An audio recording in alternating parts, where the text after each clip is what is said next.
എടാ ക്ലാസ്സിൽ ഇറ്റാലിയനാണ് ഇംഗ്ലീഷാണോ ചോദിക്കുന്നത് അല്ല സംസാരിക്കുന്നത്? എന്റെ കോഴ്സ് ഇംഗ്ലീഷ്, അപ്പൊ ഇംഗ്ലീഷ് ആയിരിക്കും സംസാരിക്കുന്നത്. എനിക്കറിയത്തില്ല, ഞാൻ കിടന്നുറങ്ങും. ആ പുറകിൽ വല്ലതും പോയി കിടന്നുറങ്ങാം. അപ്പൊ സാറ് വിളിക്കും, Christo why are you sleeping? അത് മാത്രമേ അറിയാവുള്ളൂ. അത് മാത്രമേ അറിയത്തുള്ളൂ. നമ്മുടെ നാട്ടിലെ ടീച്ചർമാരെ പോലെ വർത്താനം പറയാനാണെന്നുണ്ടെ, ക്രിസ്റ്റോ ഷെയ്ക്ക് ചെയ്യാൻ സമയമായിട്ടില്ല, നീ ഷെയ്ക്ക് ചെയ്യാറാകുമ്പോ ഞാൻ പറയാം. അതെന്നെ ഉദ്ദേശിച്ചത്, മനസ്സിലായില്ലോ. ഇളകണ്ടാന്ന് ഞങ്ങളുടെ ടീച്ചറിന്റെ മെയിൻ ഡയലോഗാ. നീ ഇളകാറായിട്ടില്ല, നീ ആടരുത്. നീ ഷോണിനോട് പറയുന്ന, ഷോണെ ആടരുത്, നീ ആടാറാകുമ്പോ ഞാൻ പറയും, അപ്പൊ ആടിയാ മതി. വേറെ ബൂക്കറിന്റെ ഇങ്ങനെ നീ ആടല്ലെന്ന് പറഞ്ഞേക്കും, ഞാൻ ആടുമല്ലേ.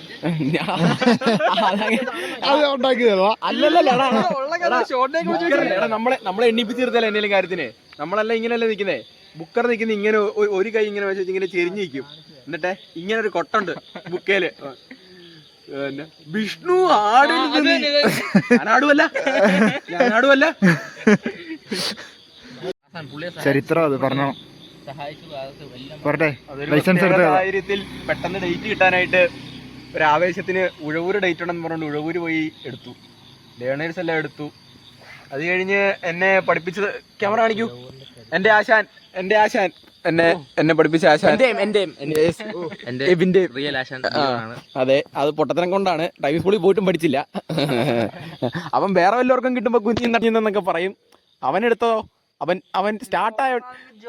സ്റ്റാർട്ടാവുന്നതുകൊണ്ട് പിന്നെ സ്റ്റാർട്ടാക്കുന്നു. ഫസ്റ്റ് ഫോർത്തേലോട്ട് ഇടുക, ഹാൻഡ് ബ്രേക്ക് എടുക്കാണ്ട് വണ്ടി ഓടിക്കുക. ഇങ്ങനത്തെ എന്തൊക്കെയോ വികൃതികളാണ് ഈ കുട്ടിക്ക്. മങ്കരയുടെ ഉത്തരൻ. അത് ഞാൻ പഠിപ്പിക്കുന്നതിന് മുമ്പ്. അതെ, പഠിപ്പിച്ചു. എന്നിട്ട് ഡിയോൺ എന്നെ വണ്ടി ഓടിക്കാൻ പഠിപ്പിച്ചു. അത് കഴിഞ്ഞ് പിന്നെ നമുക്ക് ടെസ്റ്റിന് ഏതെങ്കിലും വണ്ടി പറ്റിയാലോ. ഡ്രൈവിംഗ് സ്കൂളിൽ ഇത്ര ദിവസം പോയത് എന്തൊക്കെയോ ഗുണം വേണമെന്ന് പറഞ്ഞു. ഞാൻ അവിടെ പോയി നമ്മൾ എച്ചെടുത്തു. അപ്പോൾ എച്ചെടുക്കാൻ തുടങ്ങിയ സമയത്ത് തുടക്കത്തിൽ ഒരു അബദ്ധം പറ്റി. നമുക്ക് ഹാൻഡ് ബ്രേക്ക് എടുത്തില്ല, മറന്നുപോയായിരുന്നു, ടെൻഷനായിരുന്നു. അപ്പോഴത്തേനും ആ എച്ചെടുക്കുന്നതിനായിട്ട് പുള്ളി ഡിയോന്റെ അടുത്ത് വന്ന് പറഞ്ഞു, എന്നാടാ പറഞ്ഞേ, ടെസ്റ്റിന് പോയതല്ല കേട്ടോ, പ്രാക്ടീസിന് ഒറ്റ തവണ ഒരു ദിവസം പ്രാക്ടീസിന് ഇങ്ങനെ പോയി കഴിഞ്ഞാൽ ഇവന് കിട്ടുകയില്ല, ലൈസൻസ് കിട്ടില്ല എന്ന് പുള്ളി ഡിയോണോട് പറഞ്ഞു. ടെസ്റ്റിന്റെ അന്ന് രാവിലെ എന്റെ അടുത്ത് കുറെ ഇങ്ങനെ പറഞ്ഞു, ഇവിടെ കിട്ടാൻ ഭയങ്കര പാടാ, ഇവിടെ അങ്ങനല്ല ഇങ്ങനല്ല, മറ്റാണ് മറിച്ചാണ്, കണ്ണ് മ്യൂട്ട് അവിടെ മ്യൂട്ട് അതൊന്ന് കട്ട് ചെയ്തു. പുള്ളി ഒന്നും പറയാൻ വേണേ.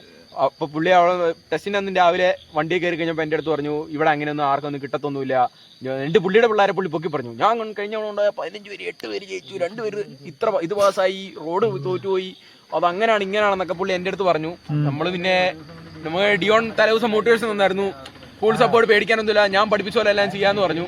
അപ്പൊ ഞാൻ ഒരു തവണ പോലും നമ്മൾ റോഡ് ടെസ്റ്റിന് ഡ്രൈവിംഗ് സ്കൂളിൽ നിന്ന് പോയിട്ടില്ല. നമ്മളെല്ലാം ഡിയോണാണ് പഠിപ്പിച്ചത്. എന്നിട്ട് നമ്മളന്ന് ചെന്നു, എട്ടെടുക്കാൻ നമ്മളെ വിളിച്ചു. നമുക്ക് വണ്ടി ഇട്ട് തരാൻ പോലും ആരും ഇല്ലായിരുന്നു. നമ്മൾ മാസമായിട്ട് പോയി വണ്ടി എടുത്ത് എച്ചെടുത്ത് പുറത്ത് വന്നിട്ട് നമ്മൾ തന്നെ ഞാൻ തന്നെ വണ്ടി കൊണ്ട് മാറ്റി അപ്പുറത്ത് കൊണ്ടുപോയിട്ടു, തിരിച്ചിട്ടു, ഒരു പ്രശ്നമില്ലായിരുന്നു. അത് കഴിഞ്ഞ് ബൈക്കിന്റെ എട്ടെടുത്തു, റോഡ് ടെസ്റ്റ് പാസ്സായി.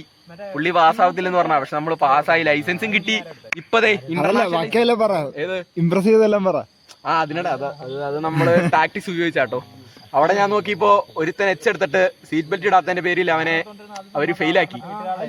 നമ്മളെ ഇംപ്രസ് ചെയ്യിക്കാനായിട്ട് നമ്മളിങ്ങനെ ഇന്നപ്പോഴത്തേനും കഴിഞ്ഞപ്പോഴത്തേനും അവര് പറഞ്ഞു, അവിടെ 2 ആമ്പിളാരിങ് വന്നേടാന്ന് പറഞ്ഞു കമ്പി ഊരാനായിട്ട്.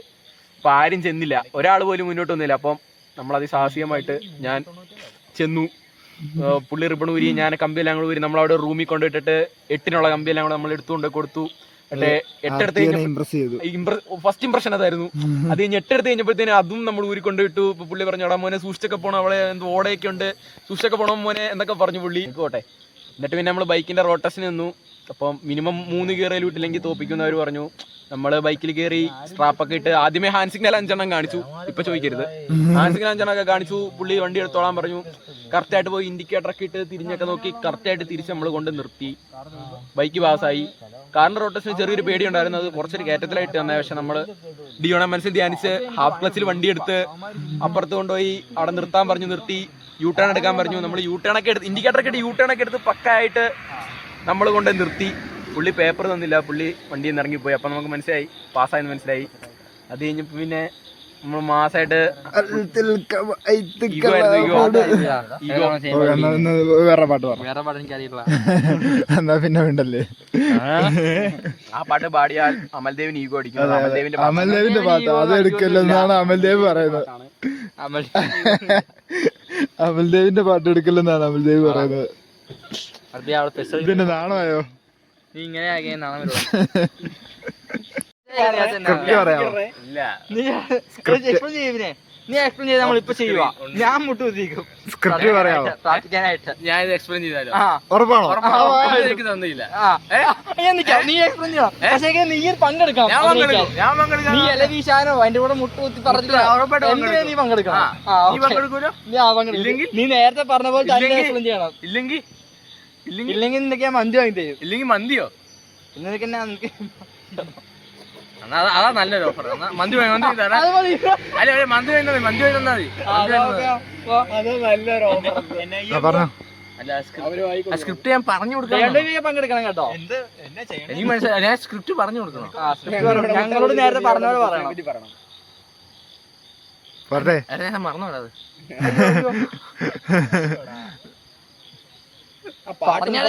നീ രാഗടിപ്പിക്കല്ലേ പറഞ്ഞേ. ഞാൻ പ്രാർത്ഥിക്കാനായിട്ട് മുട്ടുകുത്തുന്നേ. ഇവരെന്താ അറിയത്തില്ല. മുട്ട് കുത്തുക, കൈയും കൂടെ കുത്തുക, ഡയോൺ ഇവിടെ നിന്ന് വീശുക. നീ പറ നീ ഞാനും അമൽദേവും കൂടെ തിരികെത്തിച്ചിട്ട് മുട്ട് കുത്തി പ്രാർത്ഥിക്കും. അപ്പഴേക്കും ക്യാമറ തിരിച്ചു നോക്കുമ്പോഴേക്ക് ക്രിസ്റ്റോ ഇങ്ങനെ ഇവിടുന്ന് ഇങ്ങനെ നട ഇറങ്ങി പോകും. അപ്പൊ നമ്മള് ബാക്ക്ഗ്രൗണ്ടിൽ ഒരു പാട്ട് ഇടും. എന്നിട്ട് ഫുള്ള്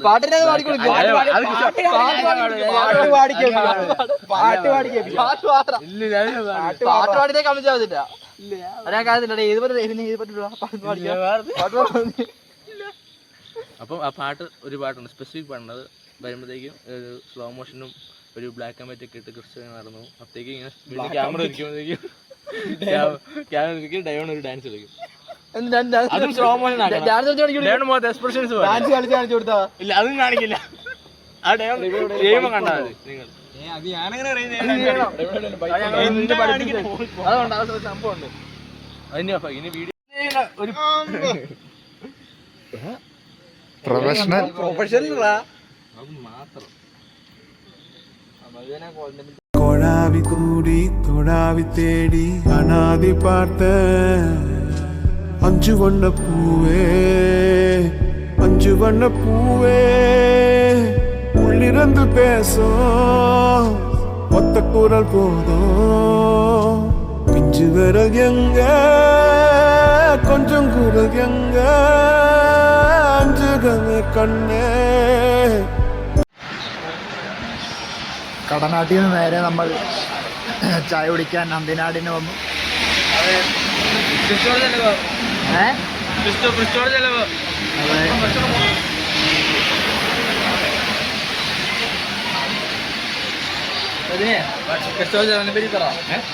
ഫുഡ് ചെലവിനെ പറ്റി നമുക്കിന്ന് നമ്മൾ വിശപ്പാക്കാനായി കേൾക്കത്തില്ല. നമുക്കിന്ന് ഭക്ഷണം വാങ്ങി തന്ന കൃഷിയാണ്. കൃഷി നാളെ പോകുന്നതിൻ്റെ സ്പെഷ്യൽ ചെലവായിരുന്നു. ഞാൻ പറയുന്നത് വയറ് നിറയെ കേൾക്കത്തില്ല.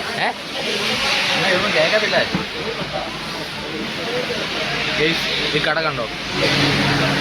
ഇവിടെ ഇന്ന് ഞങ്ങൾക്ക് ഞങ്ങളുടെ ഭക്ഷണം സ്പോൺസർ ചെയ്ത് ക്രിസ്റ്റോ. ക്രിസ്റ്റോ നാളെ പോകുന്നതിൻ്റെ ചിലവാണ്. അതുകൊണ്ട് ഞങ്ങളെല്ലാം വയറ് നിറയെ കഴിച്ചു. Shout out to Christo. പോയിട്ടുണ്ട്. ഞാൻ വയറ് നിറയെ കഴിച്ചു.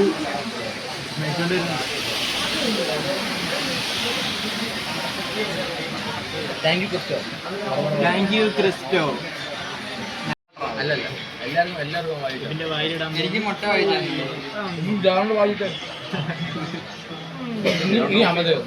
മുട്ട മതി. ഡിയോണ് കൊടുത്തില്ല.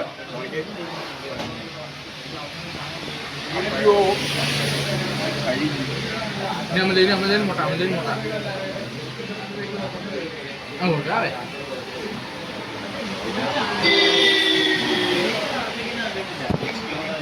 ക്രിസ്റ്റോ നമ്മളുടെ പ്രണയം ഇവിടെ സുരഭിലമാവുകയാണ്. എലിമിനി ഭർത്താക്കളില്ല, എല്ലാം പാലായി. ഒരു കഴിവ്, ഒരു സ്നേഹം.